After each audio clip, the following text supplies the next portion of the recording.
tonight, welcome again to all the new people here. Really welcome, a big welcome. We're quite a friendly lot, really, so just keep coming. And Aryavacin, who's here, he's going to give a talk, the third talk on the 5 spiritual faculties. I mean, they are recorded, so if you have a chance to look at his introduction and the other talks, it will be, they're available. That might help just to get the idea of the theme. But the talk tonight is on the faculty of mindfulness. Yeah, so we've looked at faith, we've looked at virya, energy, and tonight it will be mindfulness. They've been lovely, so I'm really looking forward to Aryavacin's talk. And the thing is, like, if you're quite new to the Dharma, new to Buddhism, don't worry if you don't understand everything. It's after many years, I still don't understand everything at all. So, it's a deepening process, and repetition really helps. Like just going over these spiritual faculties with Aryavacin. I mean, I've studied them, I know them in a way, but do I? Yes. So it just helps to go over things again. And in the groups afterwards, there's lots of possibility to just ask anything. Yeah. And take it deeper together. And also just meet each other. So you'll be meeting new people there in the groups. Okay, so let's meditate. So I'm going to just sit as comfortable as you can, actually, and then I'm going to pay the respect to the Buddha, the Dharma, and the Sangha, like salute the shrine first. There's Waitara behind me and the Dakini behind me, but in front of me, which you can't see, is the Buddha and a little candle. So just join me if you like. You'll be muted, but just join in, and I'll do it in call and response. So I'll leave some space for you to respond. Yeah. Can you hear me? Yeah. Okay. Now just to get about the reading. Yeah. Great. I have got it here. Don't worry. Taking the microphone as well. Got the instructions. No, well done. Yeah, we'll pay our respect to the Buddha, the Dharma, and the Sangha, and then we'll do the refuges and precepts, and I have a reading as well, and we'll do the mindfulness of breathing. So join in if you want to. Namo Buddhaya. Namo Dhammaya. Namo Sanghaya. Namo Namah. Om.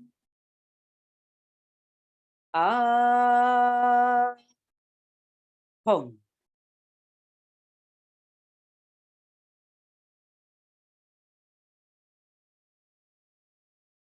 And then sit as comfortable as you can.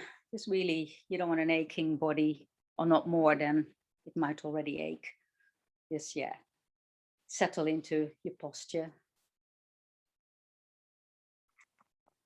I was just wondering whether somebody would, whether Sadie, you're the host, aren't you? Whether you would respond.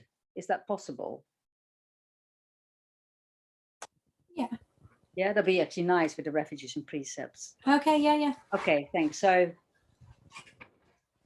the refuges and the precepts, just really to remind us of, the path that we're walking together, and those principles that we're taking as guidelines into our lives of practice.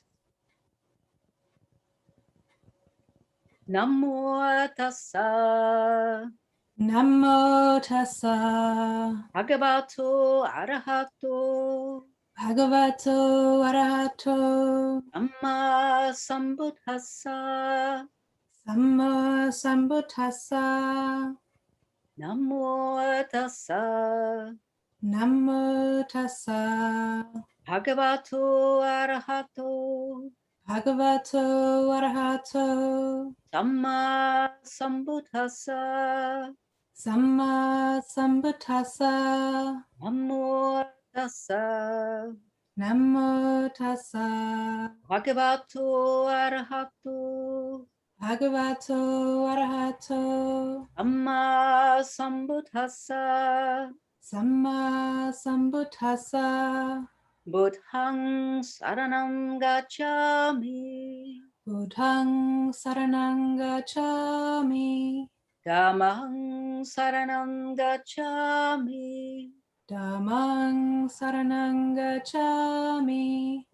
Sanghang Saranam Gacchami. Sanghang Saranang Gacchami. Dutiyampi Buddhang Saranam Gacchami. Dutiyampi Buddhang Saranang Gacchami. Dutiyampi Dhammang Saranam Gacchami. Dutiyampi Dhammang Saranang Gacchami. Dutiyampi Sanghang Saranam Gacchami. Dutiyampi Sanghang Saranang Gacchami. Tatiyampi Buddhang Saranam Gacchami. Tatyampi Buddhang Saranang Gacchami. Tatiyampi Dhammang Saranam Gacchami. Tatyampi Dhammang Saranang Gacchami. Tatiyampi Sanghang Saranam Gacchami. Tatyampi Sanghang Saranang Gacchami. Panatipata. Panatipata. Veramani. Veramani. Sikkhapadam. Sikkhapadam. Samadhiyami.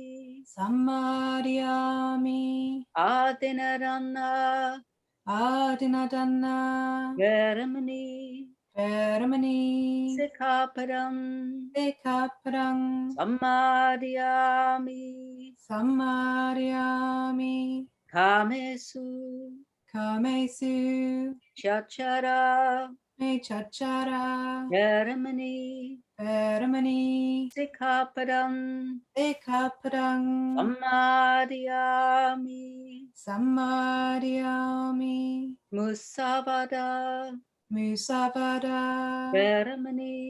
Veramani. Sikkhapadam. Sikkhapadam. Samadhiyami. Samadhiyami. Suramariya. Suramariya. Macha. Majja. Amadhatana. Hammadatana. Veramani. Veramani. Sikkhapadam. Sikkhapadam. Samadhiyami. Samadhiyami. Sadhu. Sadhu. Sadhu. Sadhu. Sadhu. Sadhu. With deeds of loving kindness, With deeds of loving kindness, I purify my body. I purify my body. With open-handed generosity, With open-handed generosity, I purify my body. I purify my body. With stillness, With stillness, simplicity, simplicity, and contentment, and contentment, I purify my body. I purify my body. With truthful communication, With truthful communication, I purify my speech. I purify my speech. With mindfulness, clear and radiant, With mindfulness clear and radiant, I purify my mind. I purify my mind.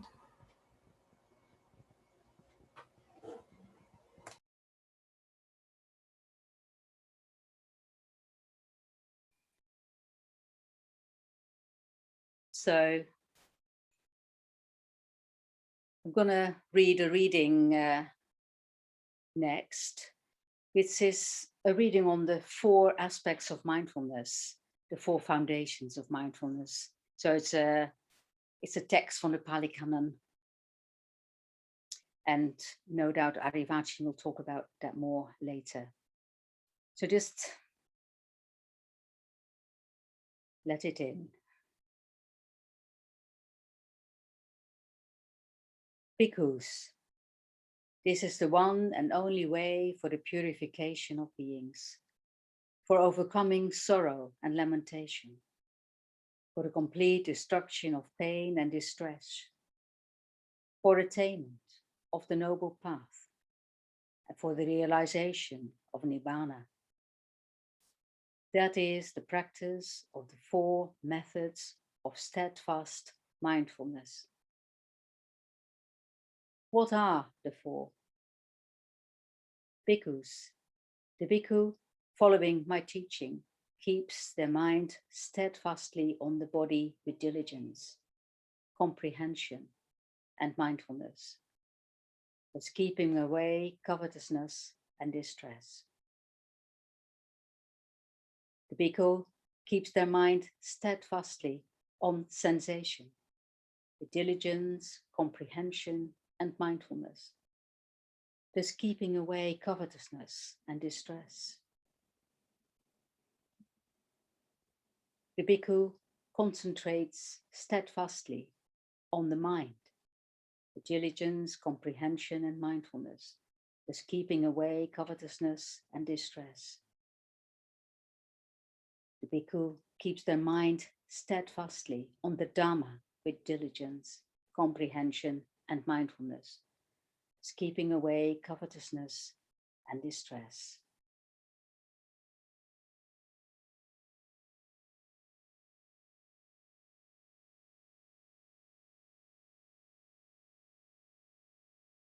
We're going to meditate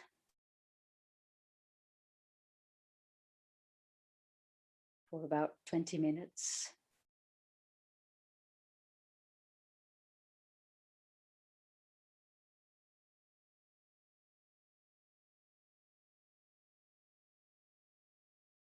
Just noticing how you are right now,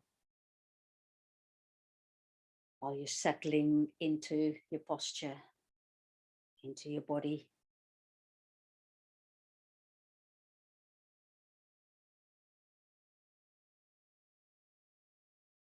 Just giving yourself a little bit of space, some time just to check in with how you are.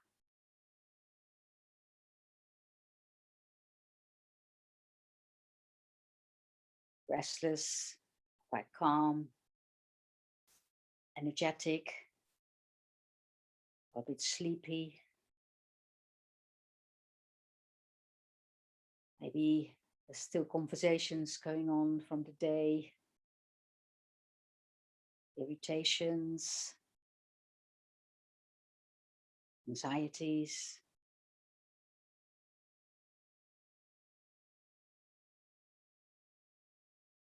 Joy and calm.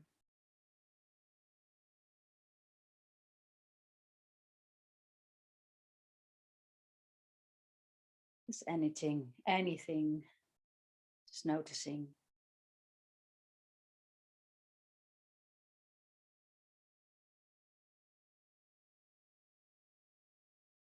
And just know that our moods, our emotions, our feelings, and our sensations change all the time. So not hanging on, just noticing.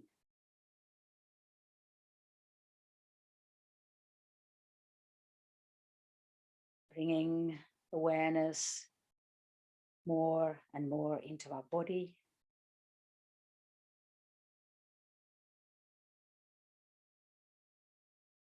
Posture.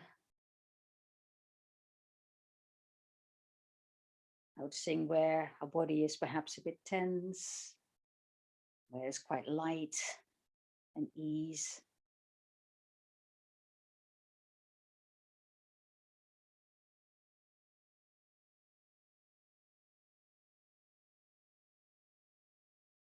And letting go into sitting.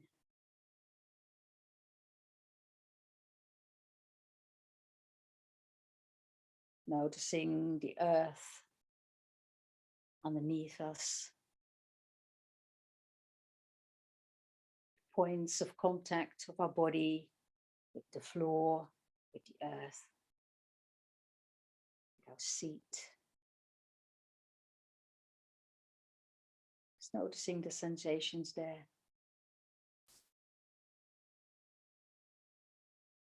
Weight of our body through those points, connecting with the earth. It's like really allowing the earth to carry us, to take our weight.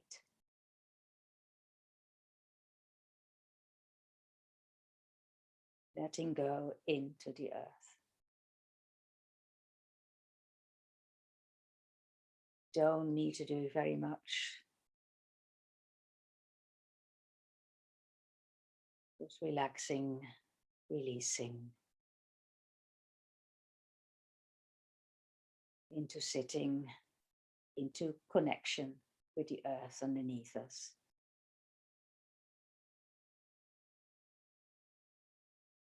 And noticing all the space around us, all around us. The sky above us.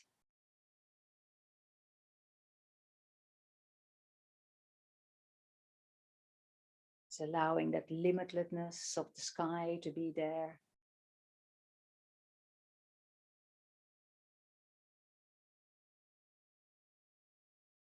Taking up space in space.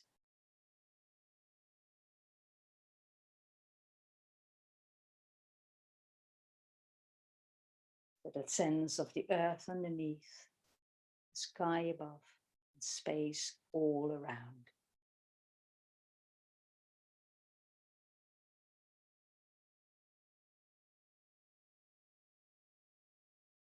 Just sitting in that for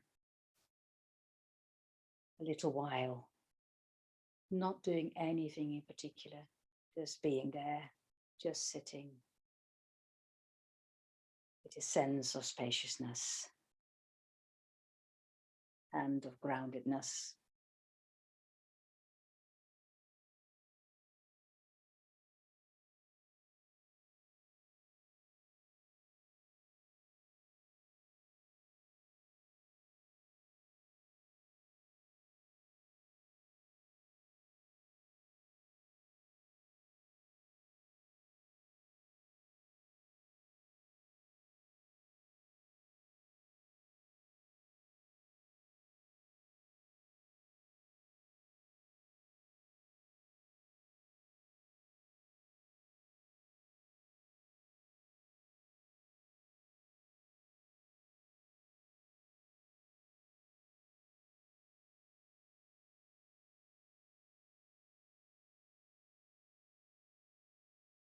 Where is our breath?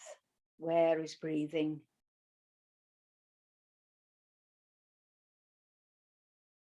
You don't have to do anything to breathe. It happens.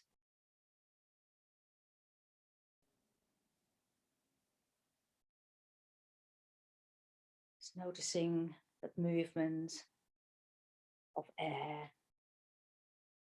through our body, moving our body. Just noticing where you feel that movement of breath, of breathing most. Where is it strongest? In your throat, around your lungs, your diaphragm, perhaps your belly, sides of your body, back in between your shoulder blades. Sensing breathing, movement of breathing.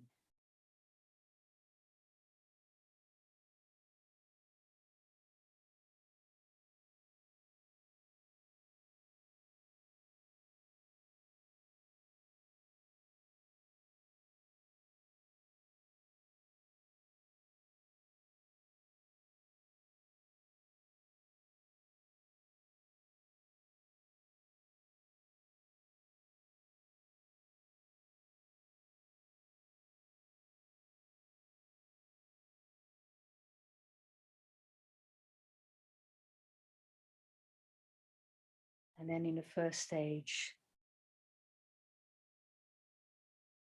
the mindfulness of breathing, bringing a bit more of your awareness to the out breath. Just allowing the out breath to really be breathed out.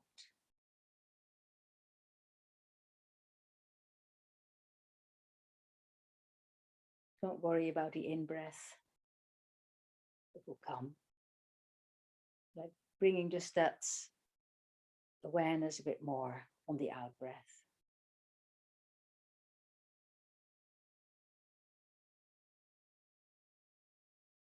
If you find it helpful to count, you can drop in a count after the out-breath is out. You don't need to. You can just focus on the out-breath a bit more. Like letting go into breathing out.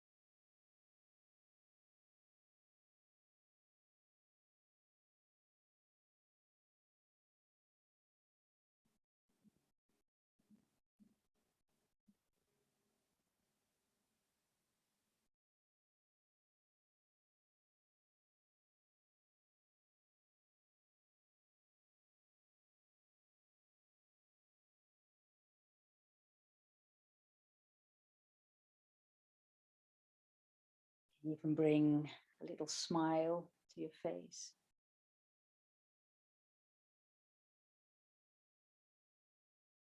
It's allowing there to be enjoyment.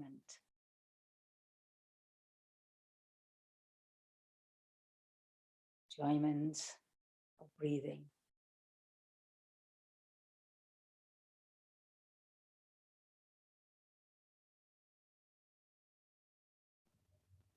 Enjoyment of being with breathing, with the sensations of breathing.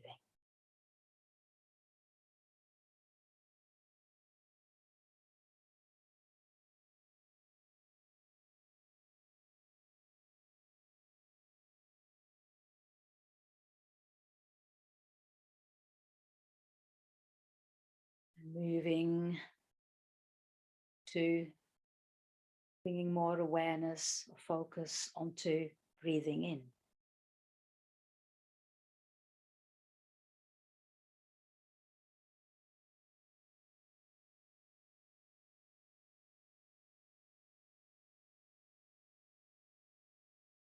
Really noticing breathing in.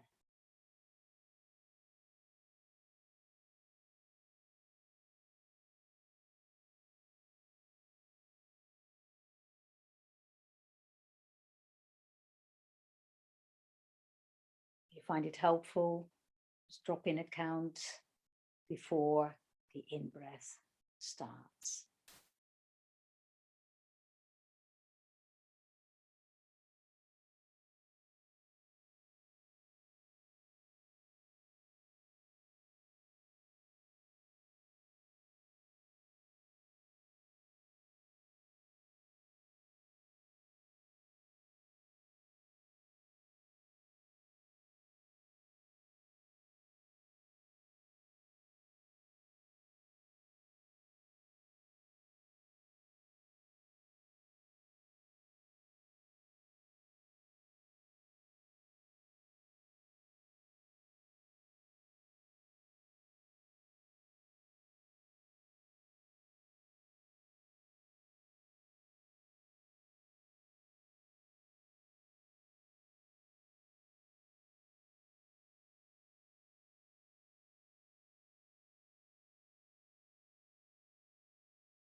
And just gently moving into just being with breathing.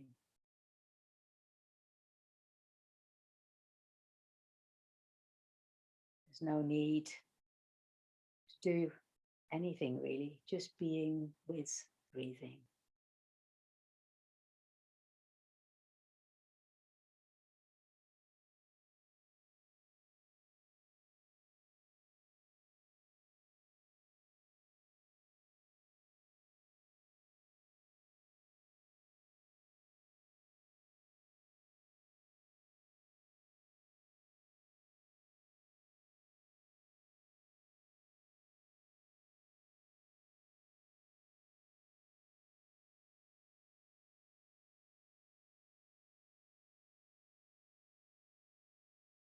Just noticing sensations in the body of the breath of breathing, coming and going, changing, tingling, warmth,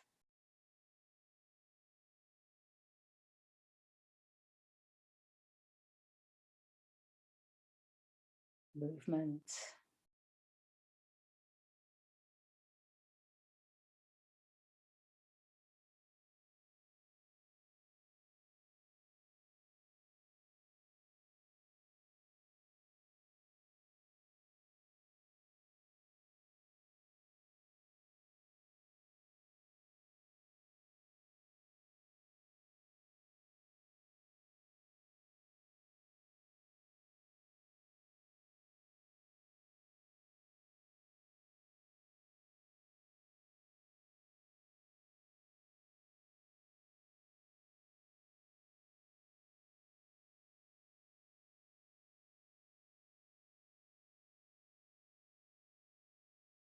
Just allowing there to be an ease in the body.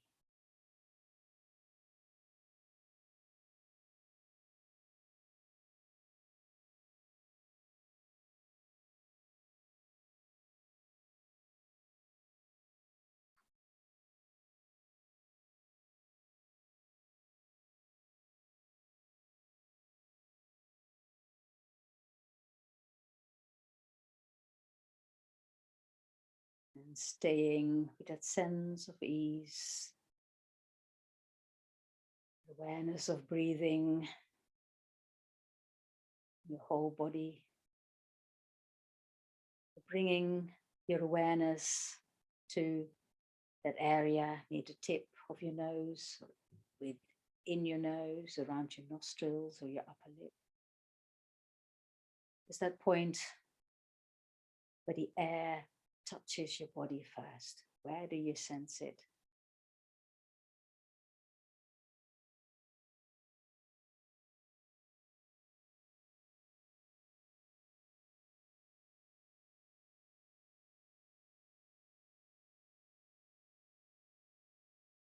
Notice how alive the point of awareness can be.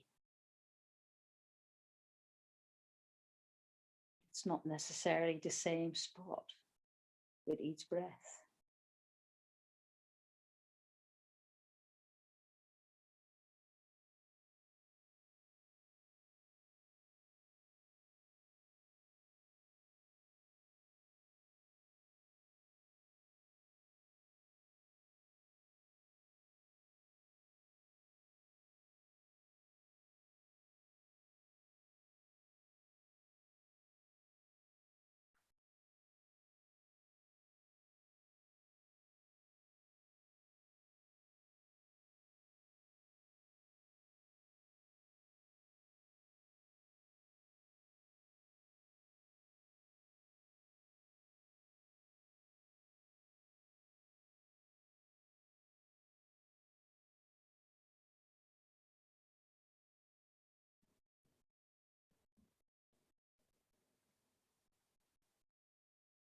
Just allow anything, whatever is happening, just to be there.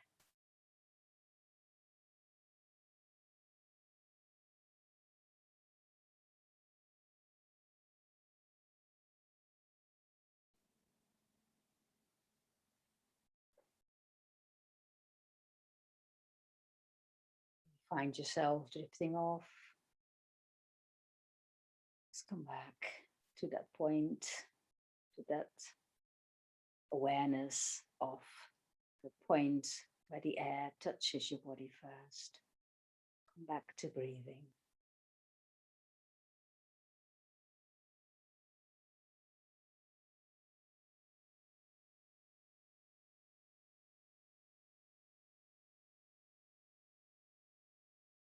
Come back to an ease in the body.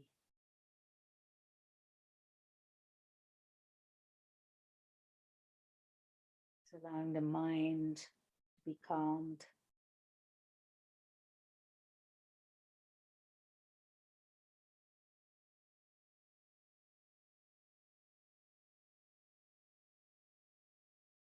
And then for a minute or so, inviting you not to do anything, just sitting, just sitting. No need to do anything, just being with.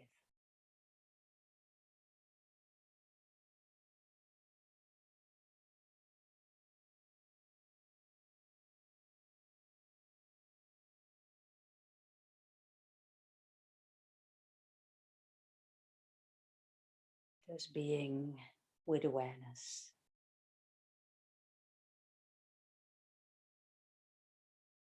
Just being awareness.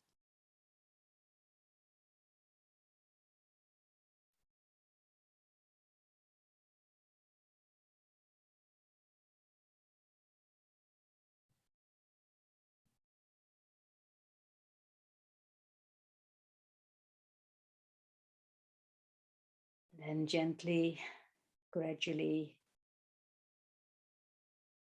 drawing this meditation to a close, becoming really aware of the floor underneath you, the seat, contact with the floor, the posture, sounds in a room, sounds around you.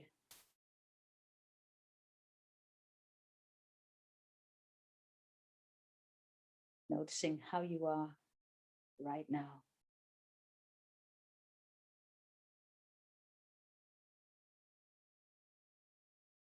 When you start to move, just start slowly.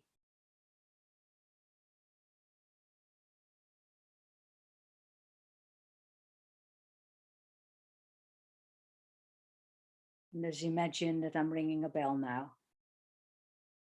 I haven't got one. So hearing that bell, that gong vibrate, and marking the end of the meditation.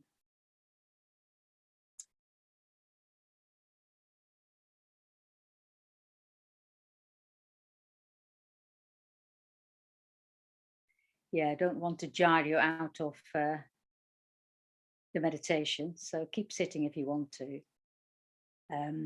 We'll have a tea break now but the Zoom room will stay open, and we'll be back by around 20 past, being ready to start 25 past. And I just want to mention, we always do a dana appeal here in this section. So it's my turn today.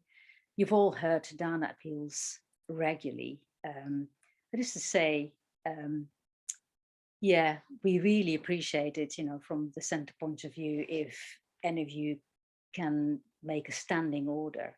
Doesn't matter how much it is, but it really helps us to run the center. It really does. So any gift that you can give is really, really welcome. I really appreciate it. And it goes a long way, I can tell you that. We are pretty active in our center. Yeah, and as you all know, we often say your generosity financially, your generosity is not just for what you get from the center, what you get given, but you can imagine that what you give allows other people to receive what you're receiving in a way. So it's bringing the Dharma, the Buddha, the Dharma, and the Sangha really to a wider circle of people in Nottingham. So give if you can, please do. Here's the link. The link is in the chat box. It's also on the website. So yeah, have a cup of tea and a toilet maybe, and see you soon. At the 5 spiritual faculties, I had the intention to look up the word faculty in the dictionary because I thought, oh, that sounds quite interesting, but I never have quite managed to find time. But it's sort of an interesting word, isn't it? Faculty. I really like the way Aryavacin's framed it using the Mandala of Personal Development. I really like that Aryavacin's brought something of his own personality, if you like, to the 5 spiritual faculties. So we're the 3rd in a series of 5 talks that Aryavacin's going to be doing.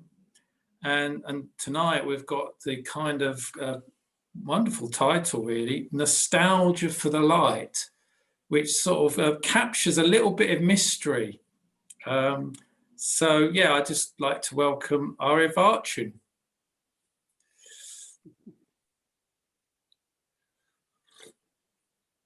Yes, thank you very much, Boinaya. Are you able to listen to me? I'm still sort of working in the background of the technical. Is that clear and loud enough? I can hear you well. Yeah. Right, thank you very much. I'm just opening a couple of things. Sorry, it was a bit caught up in the setup. But yes, I'll start in a moment. You are a little bit quiet, Aryavacin, like in the background. Let me because we never know which is the right microphone. So let me try changing. Now it's good, actually. What about this one? Is that better? Yeah, I think it is. Yeah. Thank you. So it does funny things soon with the different technical options. I'm just opening some slides that I want to show you in a moment. And then we are all ready. Great. So very welcome, everybody, especially those of you who are joining Sangha Night for the first time tonight.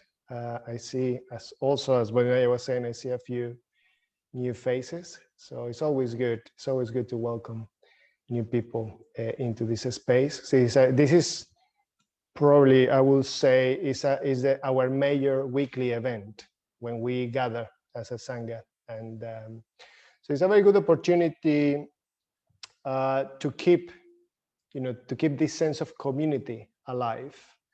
But also it's a very good opportunity for us to engage in a sort of a longer term perspective with our journeys. And I'm really enjoying this series of talks that I've been preparing. I've been thinking of this for a while. I wonder, am I a spotlight? Sorry that I'm a bit distracted with all the technical bits, but yeah, can you spotlight me, Sadie, please? It's just better for the recording later on. Okay, so we've been looking at this very traditional set of items. Is a list. In the Buddhist tradition, we have lots of lists. So in your introductory courses, you receive a few of them already. So you look at probably the threefold path, the Four Noble Truths, the Noble Eightfold Path, the 5 precepts. Yeah. So it's always the 3 jewels. We'll talk about the 3 jewels. So there's always this list of items. So we're looking at this list, and but the way I wanted to look at it, rather than going through it as just another list of items, I wanted to bring a bit of a sense of this is something that we can live. Yeah, it's something that we can embody. So these qualities, these faculties that we are looking at, is something that we can embody.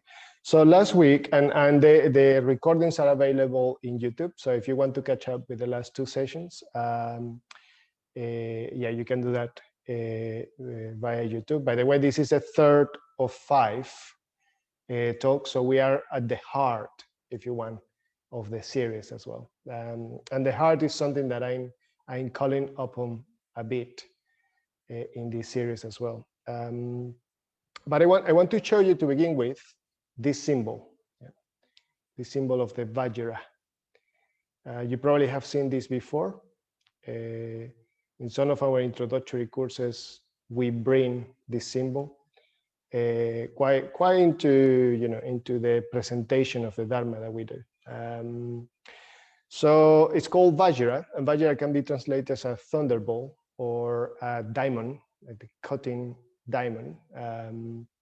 And the idea is that it cuts through reality, or cuts through the veil of ignorance to allow us see reality. So probably you have heard these words they're very common in our modern world. The words nirvana and samsara. So a way of describing a Vajra is it has these 2 extremes. One of them is samsara, and the other is nirvana. And in the middle, we have something that we call emptiness. So it feels probably at the moment a bit like a hippie trip. We're in a trip now. We're calling a few words that are very popular in some areas. But I have a very strong feel for this symbol. And last week we were looking at energy, or virya. So Vajra is sort of is a very refined representation of energy. Energy as its best, and it's a kind of energy that we can embody. So I want to show you very quickly, and I'm a bit excited about this. Let's see if I can. Yes, thank you very much.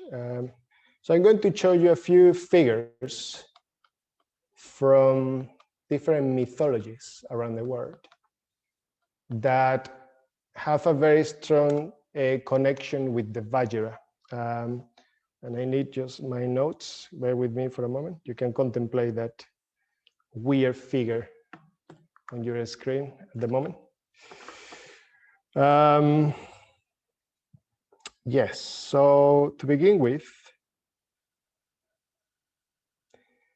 okay,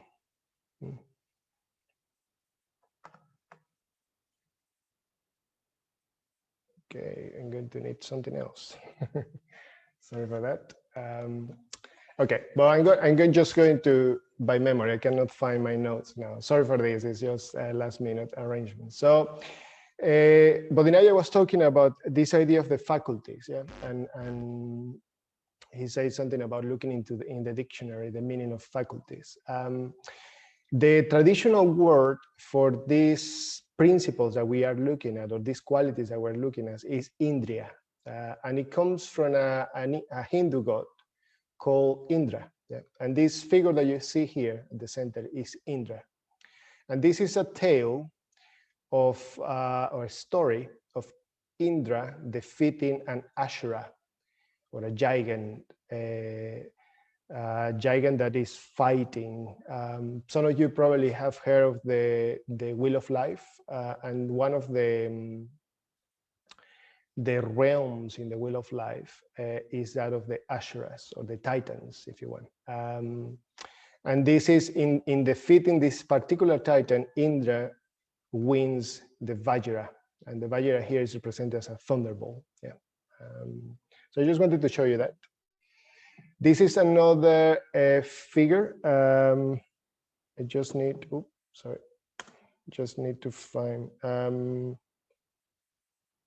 So this is a Babylonian or a Mesopotamian relief.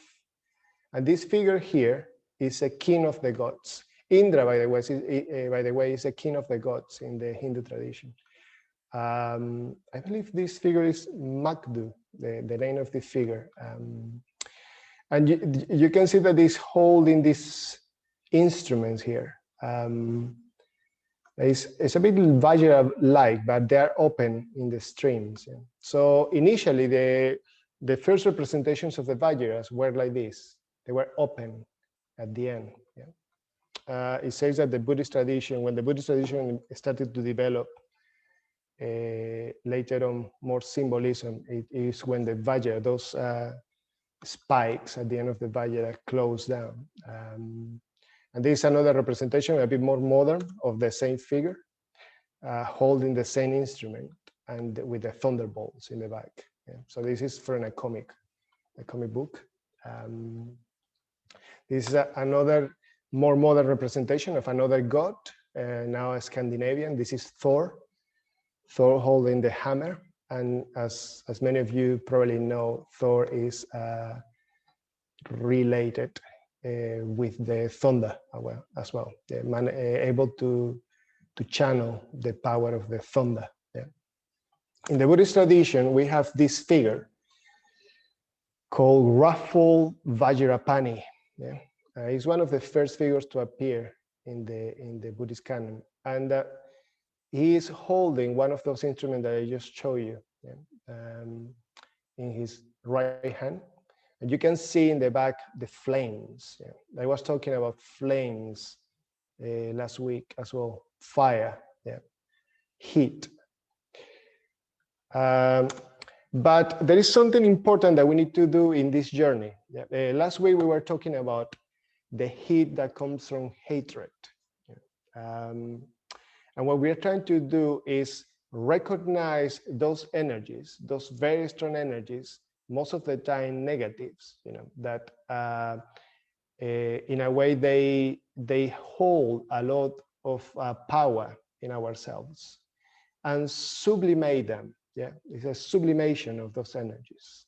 So the idea is that we can hold the Vajra like that, like in that beautiful drawing. Yeah, it's sort of in a very poised, elegant way. So these are some representations of figures holding the Vajra.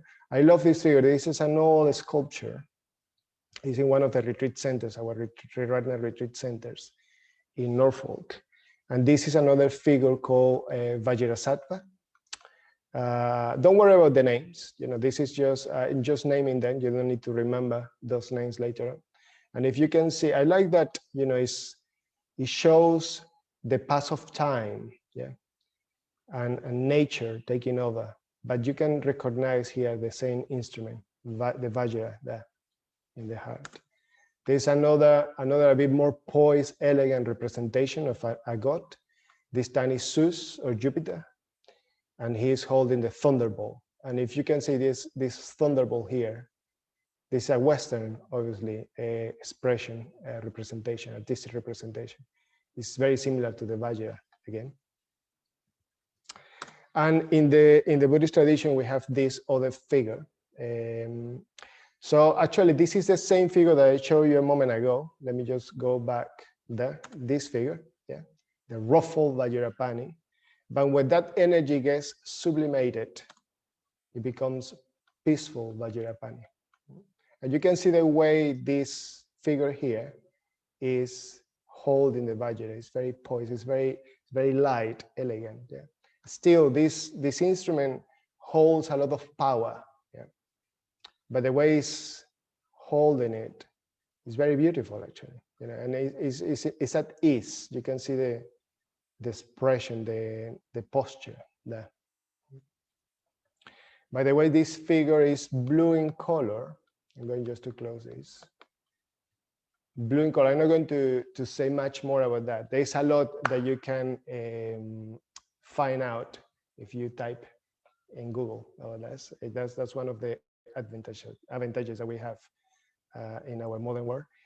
This blue in color because has drank poison. Yeah. So the transformation of that poison give that figure that color.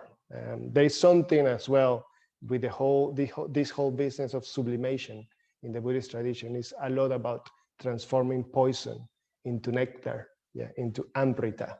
That's another word that we use in the Buddhist tradition. Okay, let me see if I can find my my bearings with this. Okay, great. So I just came back to the center today, and I found this shrine, the shrine being refreshed by Zach, by my friend Zach, and he put out this beautiful sculpture, again of this hand, a very poised hand, very beautifully made, very refined, holding what seems to be like a lotus flower, which is another way of representing this way of holding things in the Buddhist tradition. So I want us to do a little exercise before I deliver any more content for you. And you don't need to close your eyes. You don't need to prepare for meditation. Just I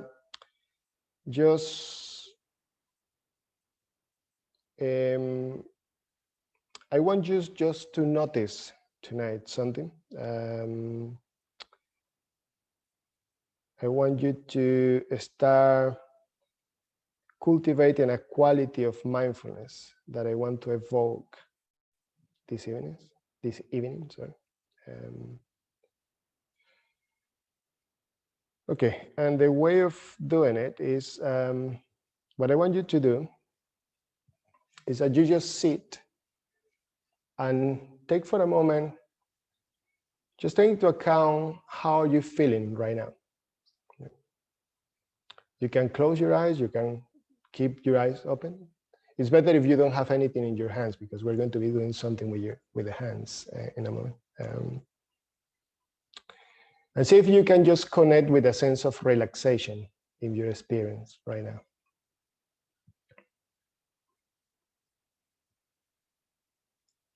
Maybe take 1 or 2 deep breaths.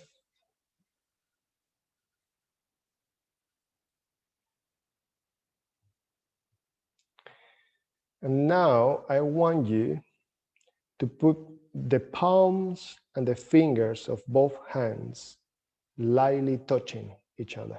Yeah? Without too much pressure, just lightly touching each other. Yeah? If it helps, you can close your eyes. It helps you to concentrate. And start by feeling the contact between your fingertips and the different parts of your palms. Maybe you want to play a bit, changing the pressure between them.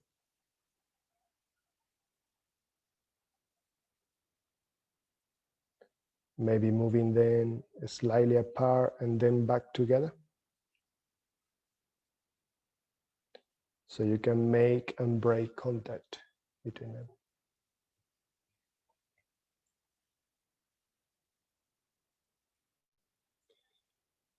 What do you notice is happening there?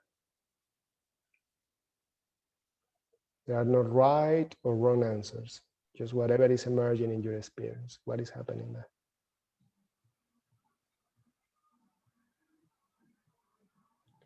Maybe you are noticing different sensations.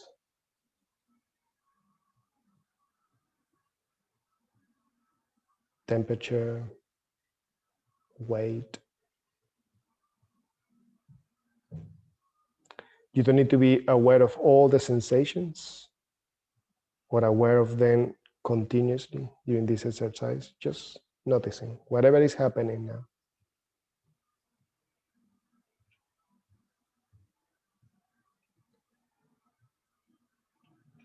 And now I want you to reflect how much energy it takes for you to be aware of that. What is happening between your hands right now?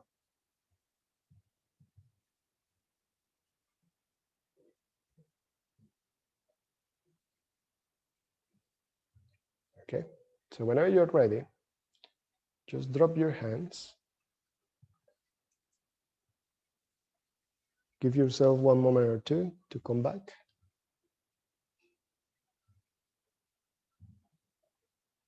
And just keep that in mind. We're going to have groups later on tonight, and there might be something coming out of that exercise. This quality of holding something that I was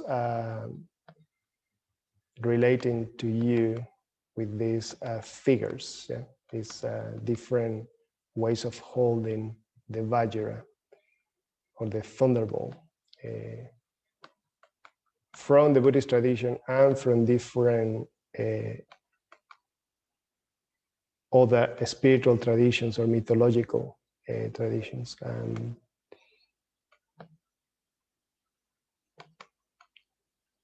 I'm multitasking, to be honest with you. I'm trying to do too many things at the same time, so bear with me for a moment.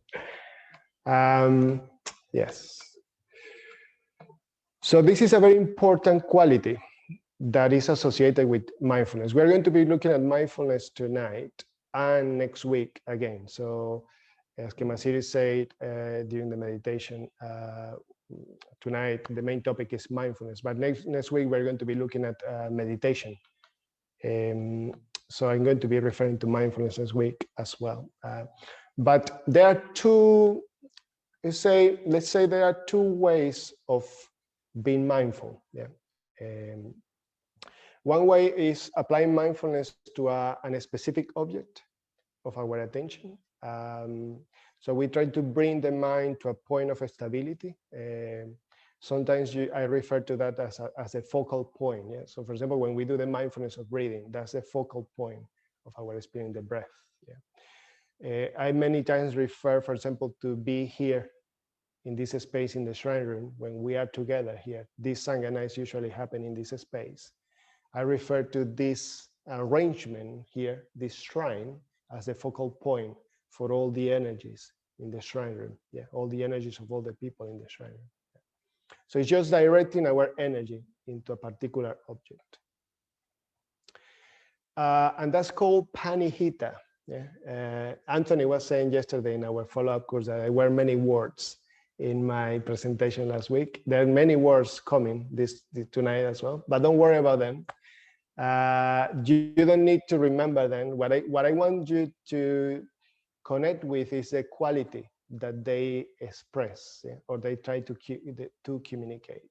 At the end of the day, it's language, yeah, and language is still, it has limitations. Yeah? So we're trying to get into contact with something, with an experience through all these words. But tonight I want to look at a panihita, which is a different quality of mindfulness. So rather than focusing on the object of our attention, we are trying to look at the quality of our mind, of our mental state. So it's more to do with the mind that is paying attention rather than with the object of our attention. So we look, in the last 2 weeks, we look at faith and energy. And it's said in the tradition, in the Buddhist tradition, with these 5 faculties, that you can have too much of them individually. Yeah, you can have too much faith, which leads to delusion. It leads to very strong convictions, but that they are not necessarily in relation. They're not very clear in relation with reality. You can have too much energy, and you can become restless. You can become very busy. You know. You can become, I was thinking today of this image of you can become a spiritual magpie, you know, or the mythical magpie, yeah? That we are just, you're trying to chase whatever shines, yeah. And remember, as the saying goes, that not all that shines is gold, yeah. So we need clarity, we need direction for our energy as well. But mindfulness is the only quality out of these 5 that you cannot have too much of. Yeah? You cannot be too mindful in the right way. Yeah? The problem with mindfulness can be that you develop a contrived or alienated mindfulness. Yeah? So effort becomes too willful, and you are trying to focus your attention on an object in a way that is not very intelligent. So attention needs a focus, but also needs breath. Yeah, it needs a space around it. So the percentage of attention that we need on the object of our attention is quite small, actually, in comparison with the rest of our awareness, yeah, surrounding our experience. So when we are doing the mindfulness of breathing, for example, we are aware of the breath, but we're also aware of the body. We are aware of sensations in the body. We are aware of sounds around us. We are aware of the light coming through our eyelids. So our experience is always much more rich and complex than the object of our attention. And that's the quality of the mind that I'm trying to evoke tonight. So here we go with the words for this evening. So brace yourselves. And what I'm going to do is, hopefully I can move. Yes. Okay, so you have here now that same figure that I was showing you at the beginning, that Vajra. Yeah. So it's a simplified version of the Vajra. This is a two-dimensional version of the Vajra, a sort of a diagram of the Vajra. So in the first week, we were looking at faith, and we mentioned this quality of chanda, which is interest, enthusiasm, eagerness, or desire. Yeah. So this is the positive aspect of these qualities. So desire for truth, for example, Dharma Chandra, yeah, this desire to learn, to become more clear, yeah, to direct our attention. There is another quality that is related to energy. So when our energy is engaged in the right way, is a settled, that engagement is settled, yeah, is consistent, has continuity. So this is adimoksha. This is kind of energy that we need when we commit ourselves with something, yeah? Especially if it's something a long-term commitment. Yeah? So chanda is a bit like when we fall in love, yeah, with something or somebody. And adimoksha is more like making a long-term commitment, like marriage, yeah, with that, or making a vow in relation to that. And I'm going to show you in a moment the meaning of the colors, the different colors here. And the quality that we're going to be exploring tonight is Smriti or Sati, yeah, which can be translated as mindfulness. Usually it's translated as mindfulness, but it has many other meanings. And I want to explore a bit of those other meanings tonight as well. So it can mean bearing in mind, or can mean very especially to recollect or remember. Yeah. So we have this, I've been feeling this diagram in the last 2 weeks. So we started looking at faith or Shraddha, and we look at a couple of Buddhas. There is a very rich set of images in the Buddhist tradition that you can access. So we look at a couple of Buddhas called Ratnasambha and Mamaki in the first week. Last week we looked at Virya or vigor, and we look at another set of Buddhas, this kind of green in color. So these two are sort of yellow golden Buddhas, and this is Amoghasiddhi and Green Tara are green in color. And tonight we are entering the realm of Vairoshana and Akashadat Vishvari. That's always a difficult one to pronounce. So that's the realm of mindfulness and vritti. And the interesting thing with mindfulness here is that it's a quality that balances the other four faculties. Yeah.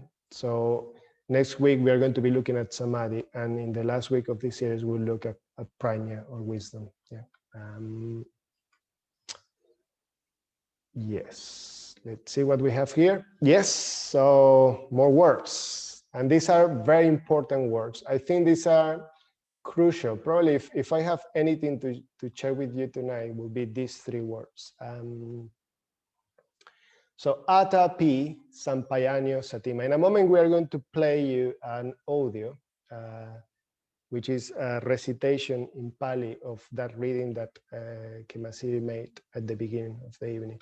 So Atapi can be translated as diligence. In the reading that Kemasiri made during the meditation, it was diligence.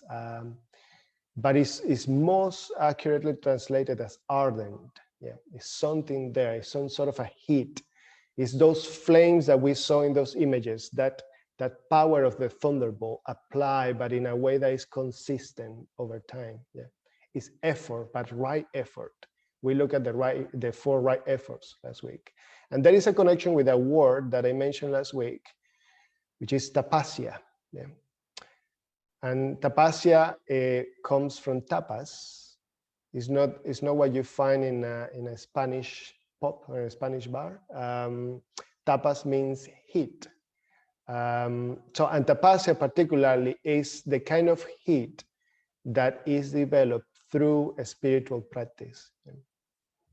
Sampajañña is a very important word related to mindfulness, and it has to do with clear comprehension or clear knowledge, clarity of purpose. So it's clear knowledge, clear comprehension of what you are doing. Yeah. So here is when you can distinguish, or it's time there to look at if your mindfulness is alienated or not. Yeah.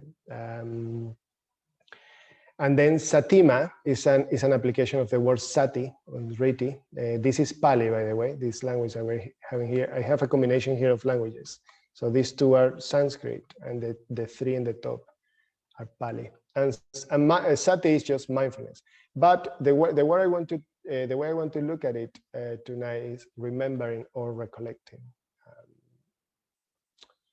Okay. So atapi sampajañña satima. Atapi sampajañña satima. Let me just go back. Kemasiri was also talking earlier on about repetition, the importance of repetition in the Buddhist tradition. So the Buddhist tradition has been written down very recently in human history. For the first 600, 700 years of the Buddhist tradition, it was communicated mostly through oral media, yeah, or means. And the way people did that was remembering. Yeah, there was a lot of repetition. So when you read the Pali Canon, for example, you read a sutta, you are going to find, if it's not too edited, you're going to find a certain amount of repetition. So Sadie, if we are ready, I would like to play you a little chanting, a little song, which is those words that Kemasiri read in English at the beginning of the evening, but in Pali this time. And the challenge here, the exercise here is that let's see if you can spot when atapi sampajañña satima is mentioned in that recording. So whenever we are ready, Sadie.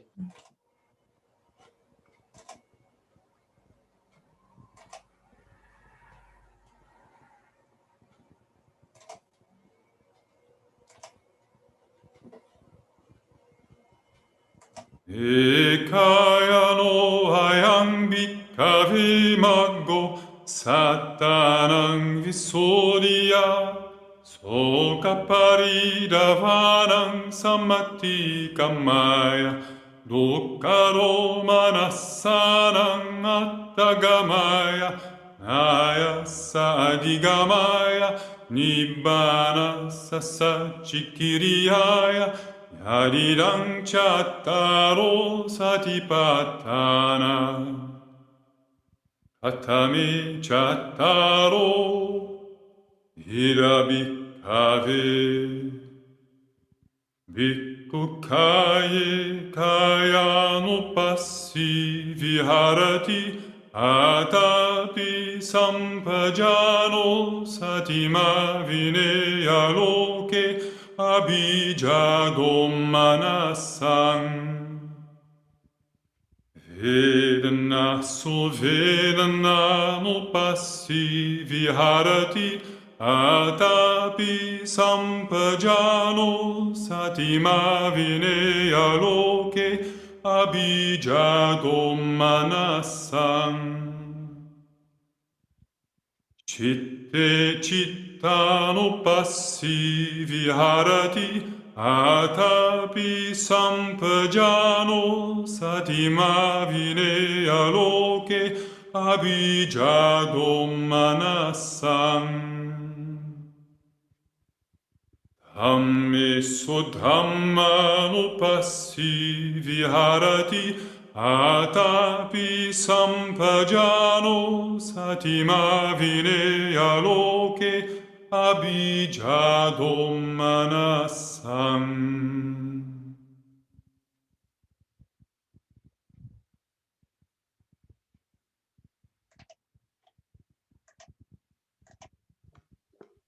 Thank you very much, Sadie. It was really good. So that's another member. His name is Artamitra. I think he's a Dutch order member. He's a fellow countryman for Kemasiri. And he recorded a very beautiful CD of chanting in Pali. So that's his version of the summary of the Mahasatipatthana Sutta, which is the sutta that Kemasiri was referring to. And it says the sutta of the discourse on the 4 foundations of mindfulness. Yeah. It's a very beautiful sutta.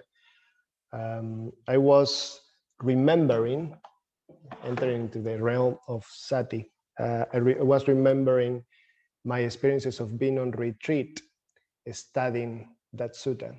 So this is an old book from many years ago in Venezuela. It has the version in Pali and Spanish, translation into Spanish.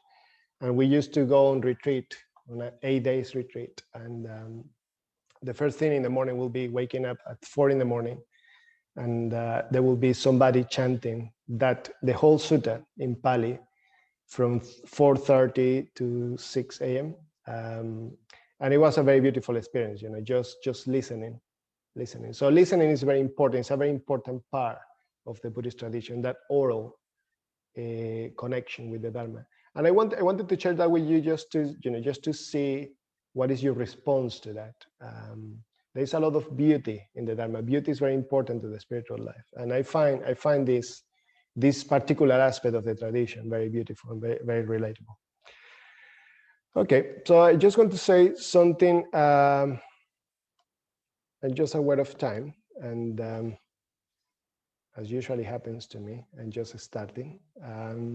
So another thing that we were looking this week in this series is this tree. Yeah, we are sort of feeling the tree gradually throughout this series. So it's called the poisonous tree of the 6 kleshas. And klesha is, if you remember, those of you who have been in the last 2 talks, is another word for poison in the Buddhist tradition. So there are 6. We've been looking at 4 so far. We're introducing another one in a moment. But the roots of this tree is avidya, or ignorance. So we look at, when we were looking at faith, we were looking at this particular poison in relation to faith called mana, conceit or arrogance or pride, and its fruit is mada, intoxication, inflation.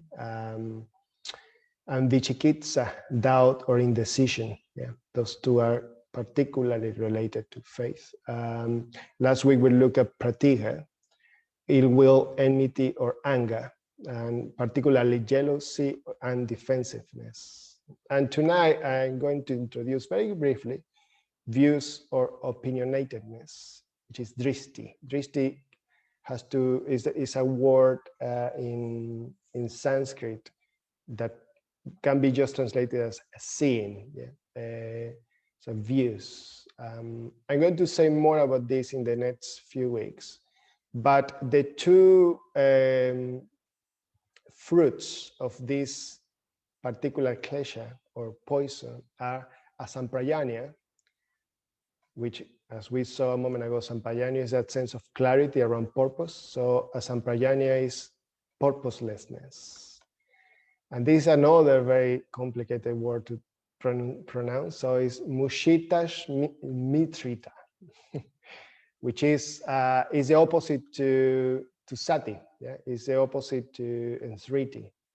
It's forgetfulness or mindfulness. And those are probably experiences that we know very well. Oh, I'm sorry that I wasn't showing you that. Okay, let me show you that quickly. And a bit chaotic tonight with technology. So this is what I was talking about. You can have a quick look at that. For those of you who hasn't been before to these talks, and these are the ones that I'm introducing tonight. Yeah. Okay, this is going to be recorded anyway, so, and available. So in the last few minutes, I'm just going to talk a bit about the title of the talk, actually. So why it's called Nostalgia for the Light? And nostalgia is something to do, is something that probably is very familiar to us nowadays, right now in 2021. There's a lot of nostalgia in the air. There is a lot of, for example, in terms of entertainment, there's a lot of revisiting previous decades, revisiting the 70s, revisiting the 80s. And it's interesting that nostalgia is a word, the word nostalgia comes from the Greek. So nostalgia is composed of two different parts, so two different words in Greek. Nostos, which means homecoming, and algos, which means longing, or pain, but a particular kind of pain is a pain that comes from longing for something. Longing for home, for example, homesickness. And that's the origin, actually, of the word nostalgia. It was originated in the late 17th century, and it was an illness that was affecting some Swiss mercenaries that were serving abroad and were showing symptoms of fatigue, insomnia, irregular heartbeats, indigestion, and fever. And the only cure was sending them back home. They were really longing for their mountains in their Swiss landscape. But more recently, it's a wider meaning than that. So nowadays, nostalgia just means a general longing for the past, a general longing for that we have missed. The past can be different for different people. So the title, actually, this title, I have borrowed it from a documentary that is called Nostalgia for the Light.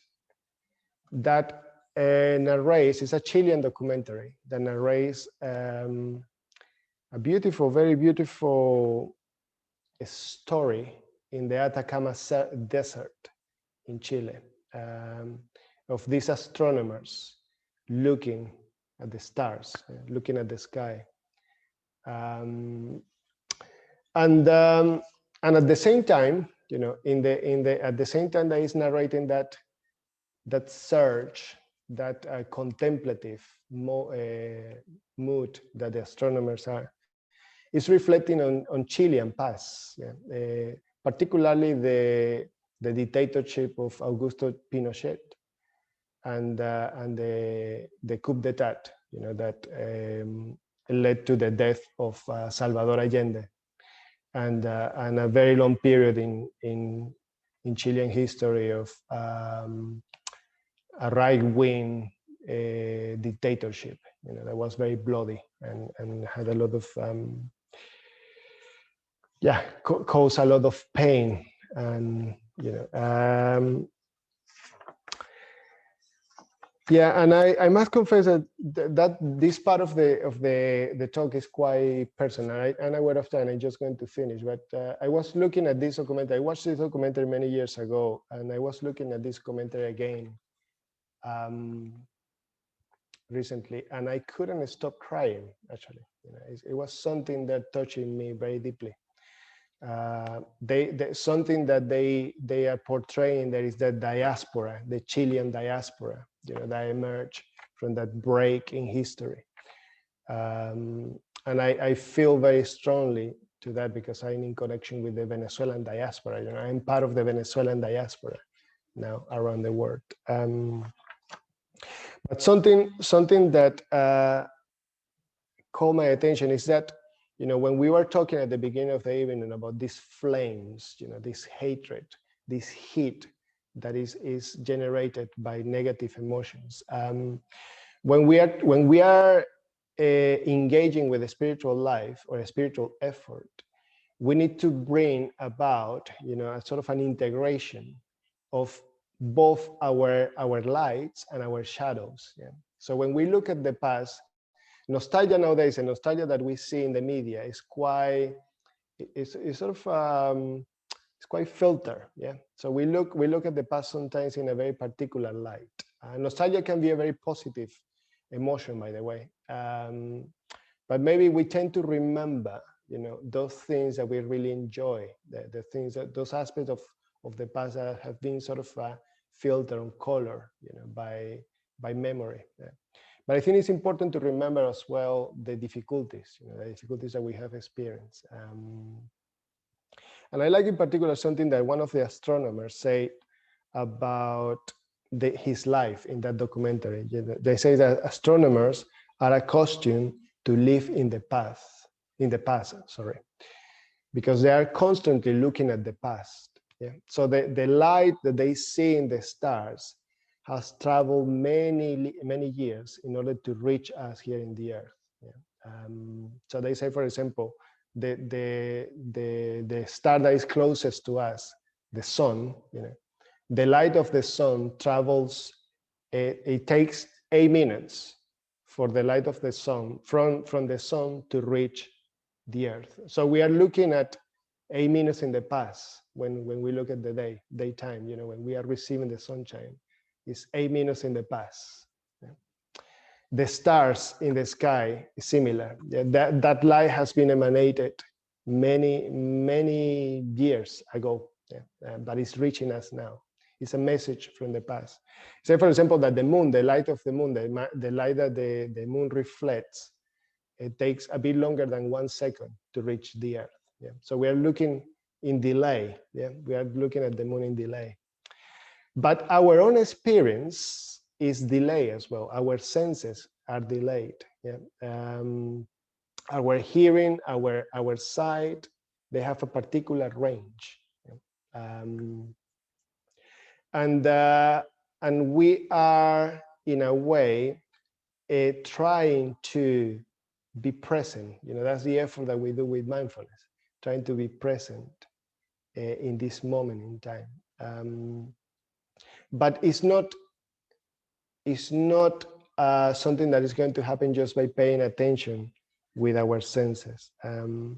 And what really moved me from this documentary, and I'm going to finish with this, is that there are people in that documentary, still in the Atacama Desert, that are searching for the past. They are searching for the people that disappeared during the dictatorship of Augusto Pinochet. These are these widows, mothers, sisters, looking for their deaf people, the corpses. And what they're finding are fragments of bones, fragments of bodies, a foot, a jaw, a bone. Yeah. But in a way, that's a longing that we share with all humanity, all beings that have this sense of reflective consciousness. I'm trying to look for the quote to finish the evening. And I'll finish with this. Yeah. Something we have a longing for something that we are made of. I say that all the atoms in our bodies are made of stardust. Yeah, we belong to the stars. Yeah. This matter has been originated. Yeah, thank you, Tom.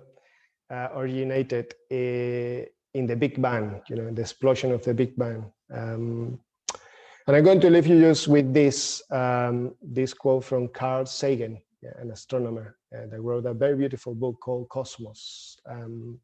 So he says, the nitrogen in our DNA, the calcium in our teeth, the iron in our blood, the carbon in our apple pies were made in the interiors of collapsing stars. we are made of a start stuff. I'll leave you with that. We have just a few minutes for the groups, but I hope that helps you to engage with mindfulness tonight. Well, thank